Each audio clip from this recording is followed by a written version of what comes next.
Please subscribe, like, and share. It really helps us out. And of course, if you have any questions, comment below, and we will answer you as soon as we can.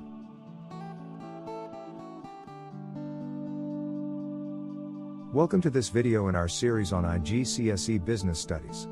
This is Unit 3, Part 4.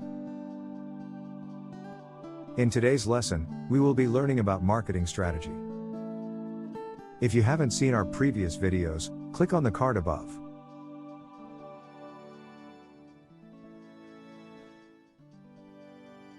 Today we are looking at marketing strategy. A marketing strategy is a plan to combine the right combination of the four elements of the marketing mix for a product to achieve its marketing objectives. Marketing objectives could include maintaining market shares, increasing sales in a niche market, increasing sales of an existing product by using extension strategies. Factors that affect the marketing strategy were covered in a previous video about the marketing mix. If you haven't seen this yet, click on the card above. Firstly, let's talk about legal controls on marketing. There are various laws that can affect marketing decisions on quality, price, and the contents of advertisements. They can be laws that protect consumers from being sold faulty and dangerous goods. Laws that prevent firms from using misleading information in advertising. A recent example is Volkswagen falsely advertised environmentally friendly diesel cars and was legally forced to pull all cars from the market. Laws that protect consumers from being exploited in industries where there is little or no competition, known as monopolizing. Next, entering new markets. Growing in other countries can increase sales, revenue, and profits. This is because the business is now available to a wider group of people, which increases potential customers. If the home markets have saturated, or the product is in the maturity stage, firms take their products to international markets. Trade barriers and restrictions have also reduced significantly over the years, along with new transport infrastructures, so it is now cheaper and easier to export products to other countries.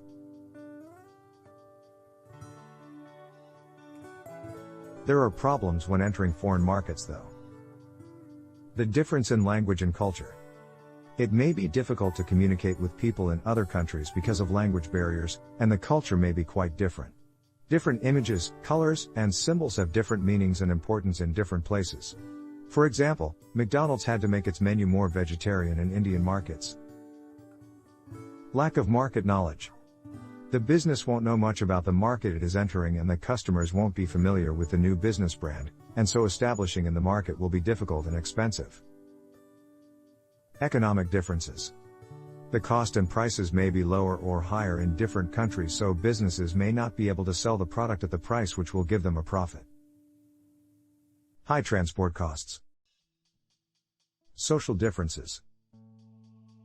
Different people will have different needs and wants from people in other countries, and so the product may not be successful in all countries. The difference in legal controls to protect consumers. The business may have to spend more money on producing the products in a way that complies with that country's laws. How do we overcome such problems? The first option we will look at is the joint venture. This is an agreement between two or more businesses to work together on a project. The foreign business will work with a domestic business in the same industry. For example, Japan Suzuki Motor Corporations created a joint venture with India's Maruti Udyog Limited to form Maruti Suzuki, a highly successful car manufacturing project in India. What are the advantages? Reduces risks and cuts costs. Each business brings different expertise to the joint venture. The market potential for all the businesses in the joint venture is increased. Market and product knowledge can be shared to the benefit of the businesses. However, the disadvantages are: any mistakes made will reflect on all parties in the joint venture, which may damage their reputations. The decision-making process may be ineffective due to different business culture or different styles of leadership. Next, let's look at the franchise and license model. The owner of a business, The franchisor grants a license to another person or business, the franchisee, to use their business idea, often in a specific geographical area. Fast food companies such as McDonald's and Subway operate around the globe through lots of franchises in different countries. To the franchisor, the advantages are: rapid, low-cost method of business expansion. Gets an income from the franchisee in the form of franchise fees and royalties. Franchisee will better understand the local tastes and so can advertise and sell appropriately. Can access ideas and suggestions from the franchisee. Franchisee will run the operations. But the disadvantages would be: profits from the franchise need to be shared with the franchisee. Loss of control over the running of the business. If one franchise fails, it can affect the reputation of the entire brand. Franchisee may not be as skilled. Need to supply raw material or product and provide support and training. To the franchisee, the advantages are: an established brand and trademark, so the chance of business failure is low. The franchisor will give technical and managerial support. The franchisor will supply raw materials and products. However, the disadvantages are: cost of setting up a business. No full control over the business.